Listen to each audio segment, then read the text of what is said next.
Hey guys, how's it going? This is going to be a Gimp tutorial, so you do not have to watch this if you're happy with your images. But this is just for people who are doing the Flappy Bird series and they need me to review how to do some of this stuff. I decided to make this video because in my game, my pipes weren't long enough, even though I used pretty long pipes. I can't really move it up and down as much as I want to make the game hard enough. So in order to do that, I'm going to duplicate some of the image. So what we're going to cover real quick is we're going to talk about first making images transparent, scaling, cropping, duplicating, using layers to do that, and then transforming, like flipping it vertically or horizontally. It's pretty easy to do, but you got to have someone show you how to do it. So I'm just going to try to help my students with that part. So let's go ahead and open up the pipe image from the beginning. So in the desktop I have this pipe. And I got this off the internet. When I got downloaded it or saved it, it basically came with this white background. It's not going to be useful for me. So the first thing you're going to do is you can try to use the selection tool. So this right here is the fuzzy select. It basically selects everything in that color. If I select it and try to delete, I'm pressing the delete button and nothing happens. It means it doesn't have a transparency layer. So you go to Layer, Transparency, Add Alpha Channel. And you might have noticed this with a JPEG. I've noticed a lot of times JPEGs do not have a transparency layer to it. So we're going to go ahead and add it, and then now when I select it, I can delete that, and now you can see this checkerboard, which is the magic, what we want to see. This means that when the image is floating around space, anything behind it will be clear. So images have to be rectangles. You can't make an image that has all this weird shapes to them. So you have to end up making it a rectangle. So let's go ahead and use the rectangular select. So by the way, I was in the previous one using selection tools. But these are also all in your toolbox. So if you just want to use the shortcut, you can just grab it there. So the selection tool is obviously useful just for getting rid of the excess stuff. So try to be careful about getting everything you want and nothing you don't, so you get everything in there. Then go to your image and do crop to selection. Ba-bam! There it is. Alright, I'm trying to be more personable so people think I'm cool. So anyways, that's how you now I just made myself sound like an idiot. Alright, anyways, so moving forward, now we've got this part and it's not long enough. So let me just go about scaling the image. So if you remember, the game I'm using is like 800 pixels tall, and these numbers on the side is how tall and how wide it is. So it's about 250 wide and about 700 tall. So what you can do very easily is just change the scale. Now here you'll have this option right here, this links them or unlinks them. If I just wanted to like make it wider, like make it 500, that would just stretch it. It wouldn't actually stretch them together, okay?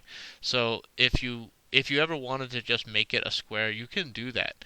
But of course it distorts it. So let's put it back to 262 the way it was. Whoops. Oh, by the way, you can just use Control Z to go backwards too. So I just did Control Z to undo my. That works in almost anything on the world. Okay, so if you leave this together, it'll scale them uniformly. So if I want them to be 250 tall, it'll scale the height for me. Now, of course, it'll round the pixel at the end. It has to be a whole number, but it's going to do its best job of keeping it from getting distorted. As you notice, a lot of images get distorted when you stretch them. Okay, so far so good. Now and that also, by the way, talked about cropping. So that's just once you've selected, you can just do crop to selection of just whatever I've got. So here's a rectangular. If I just want this area, I just do image, crop to selection. So actually, let's do that. We're going to go ahead and first, actually, let's duplicate this image. So go to image, duplicate, and you'll see there's two of them now. That allows me to cut one up and not worry about it. One thing I want to show you too is this little trick I do about zooming in and out. Wherever your mouse is pointed, that's where it's going to zoom in. So it's like a map. So if I zoom in, it'll go right to there. If I wanted to zoom in this corner, it will zoom right to that corner. So wherever that crosshairs is where you want to actually once your image, if you're trying to move it around, you can't move it around by dragging it. Your 0, will move around wherever your mouse is. So you can zoom in and out, and that will kind of adjust it. So practice using the control button and the mouse wheel to move around your image and get it to where you want it to be. Okay, so that's important if you want to get really precise, if you really want to get your selection. So let's do that now. Let's go ahead and we just want to duplicate this bottom half, but I don't want this little shadow. So I'm going to go right below that shadow and I'm going to put my crosshairs right there, and I'll take a little bit of the shadow of the pipe. And now, even though I zoomed in, I can still drag it down to the bottom, and when I get to the end, I can stop, and there's, you can't really tell, but there it is. So there's, and it stays there. So once you let go, you can zoom in and out and do whatever you want. So now go to Image, Crop to Selection, and just click on that button, and there it goes. So now that part is gone. So I have two images, one with the pipe head and one without. Okay, so what we're going to do is we're going to actually, really quickly, I'm going to save this or export it as. I'll call it the extend. By the way, if it doesn't have a PNG prefix, change that to PNG. I haven't used any other forms, but if you use JPEG or any other form, it will not work the right way. So just use PNGs for at least my tutorials, because we're just high school teachers in this room. So, alright, so now what we're going to do is we're going to make that image go onto here. So how are you going to do that? Well, there's a couple ways you can do it. You can just do File, Open as Layers, and then I can find that extend, which is in the desktop. Oh, I thought I saved it in the desktop. Oh no, where did I save it as? I'll do it again. Export as, extend. Oh, I put it in my documents. I'll just do it in my desktop. So, alright, so now go back to this image, and we'll go File, Open as Layers. In my desktop, there it is, extend. And you see there it is on top of itself. So I can grab it and move it, but I can't really add it to the bottom because my image is the size of that gray box, so it doesn't show up if I do that.